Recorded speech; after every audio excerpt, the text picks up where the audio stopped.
Portez. Sam. Présentez. Sam. Attention pour la montée des couleurs. Envoyez.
Je vous souhaite très bonne et heureuse année 2025, à travers vous donc à tout le personnel travaillant à l'institution présidente du Faso. Je souhaite que 2025 soit une année pleine de santé pour vous, votre famille et vos proches, pour que vous puissiez donner le maximum de vous-même dans le travail pour le bonheur de notre peuple. Que 2025 soit une année où vous verrez tous vos projets donc couronnés de succès, de prospérité, et surtout, que tout au long de l'année, que Dieu guide donc notre action, nous protège et veille sur nous. Je souhaite aussi rappeler à tout un chacun que la lutte contre l'impérialisme doit être donc intégrée dans nos gènes maintenant. Ça doit être une lutte qui se mène de façon implacable et tous les jours. Parce que beaucoup de gens n'ont pas compris ce que c'est que cette lutte jusque-là. Nos vaillantes forces combattantes sont sur le terrain. Ils mènent le combat contre les valets manipulés, ces criminels qui écument nos campagnes tous les jours et tiennent bon pour amener la paix dans notre cher Faso. Autant ils le font, nos masses populaires laborieuses, que sont les agriculteurs, les éleveurs, se battent aussi également pour qu'on puisse atteindre l'autosuffisance alimentaire à travers donc l'accompagnement de tous les techniciens du ministère de l'Agriculture. C'est très important. Et autant qu'eux aussi se battent dans l'administration, nous devrons nous battre pour changer de mentalité. Cette décolonisation mentale, c'est la partie la plus difficile. Et c'est pour ça que nous tenons à vous rappeler constamment qu'il faut changer de mentalité, revenir à nos sources et nous battre. Et c'est ça aussi le combat contre l'impérialisme. Toutes les occasions nous sont offertes pour pouvoir comprendre l'impérialisme, ses manifestations. Quand je prends dernièrement les propos d'Emmanuel Macron sur l'Afrique, eh bien, tout Africain conscient devrait donc comprendre très vite tout ce qu'il a pu nous dire et qu'est-ce que ça signifie. Le général Tiani a dit il n'y a pas longtemps du changement donc de tactique ou de stratégie des forces françaises en Afrique, et je pense qu'il est venu le confirmer. Il s'agit de dissoudre et de garder un dispositif socle. Et Emmanuel Macron l'a si bien dit qu'on ne peut que le remercier pour cette sincérité, même si certains ont voulu mettre la poudre aux yeux de leur population, mais la réalité finit par rattraper aussi. Ils ne partiront pas de certains pays, ils ont juste dissous le dispositif. Vous ne les verrez plus dans des bases, mais dans les ambassades, ils seront là. Ils vont constituer des sociétés de sécurité pour sécuriser leurs sociétés qui existent dans ces pays-là. Mais les soldats seront là, mais vous ne les verrez plus en tenue ou rassemblés dans des bases. C'est tout ce que ça veut dire. Ils vont se réorganiser, mais seront là. Il a parlé de politesse vis-à-vis de certains chefs d'État en leur donnant la primauté d'annoncer donc la rupture ou le départ des forces françaises.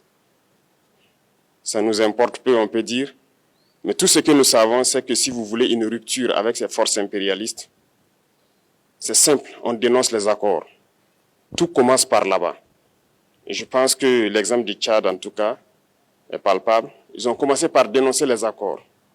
Sinon, si on ne dénonce pas les accords, juste dire que les bases quittent, on n'a rien fait.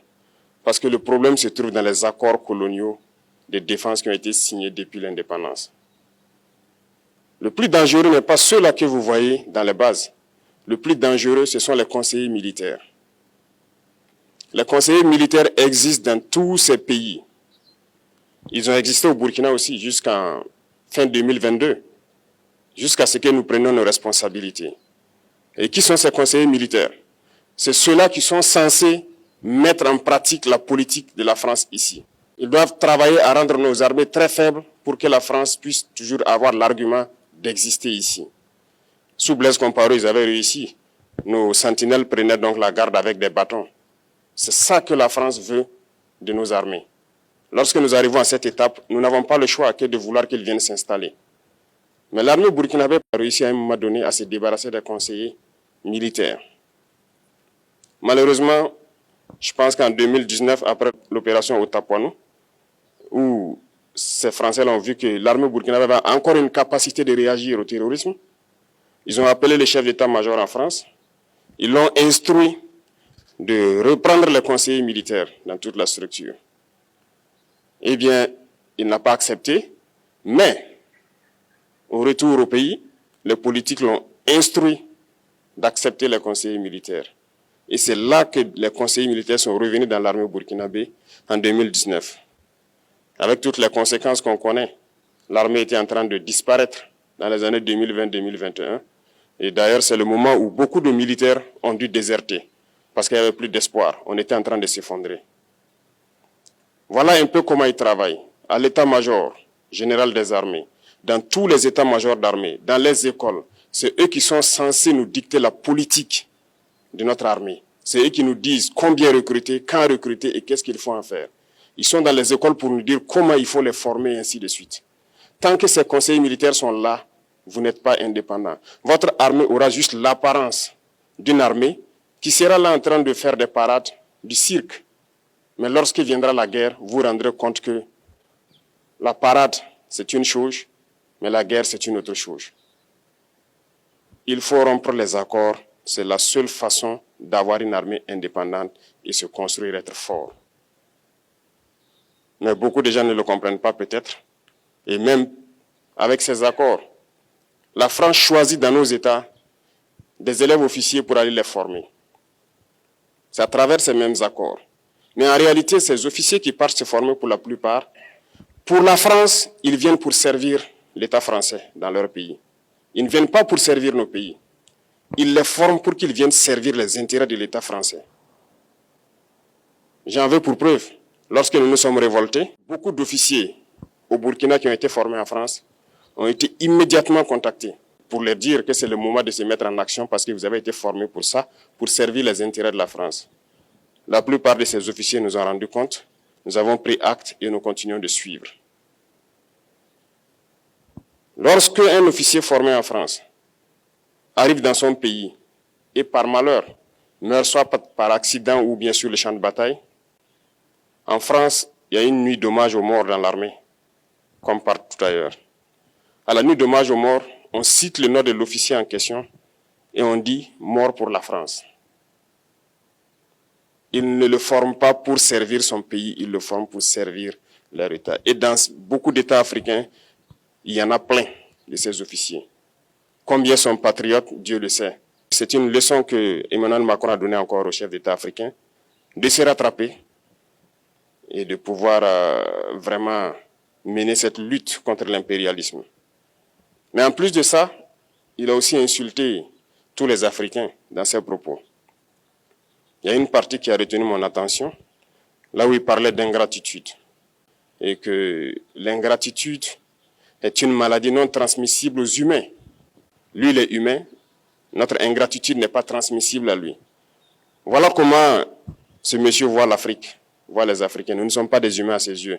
Peut-être que c'est lui qui n'est pas humain, il ne se met pas dans la classe des humains. Mais s'il y a bien un ingrat, c'est bien lui.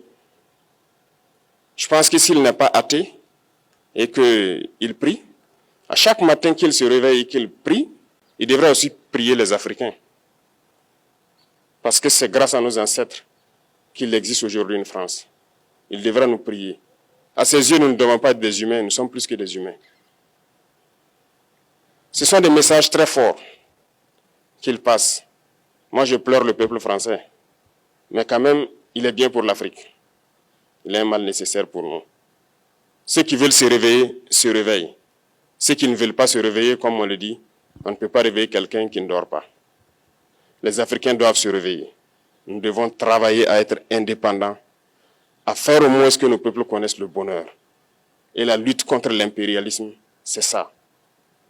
Il faut décoloniser les mentalités, prendre en compte toutes ces données-là, parce que le monde nous donne tellement d'exemples à voir. Pour eux, il n'y a pas de morale.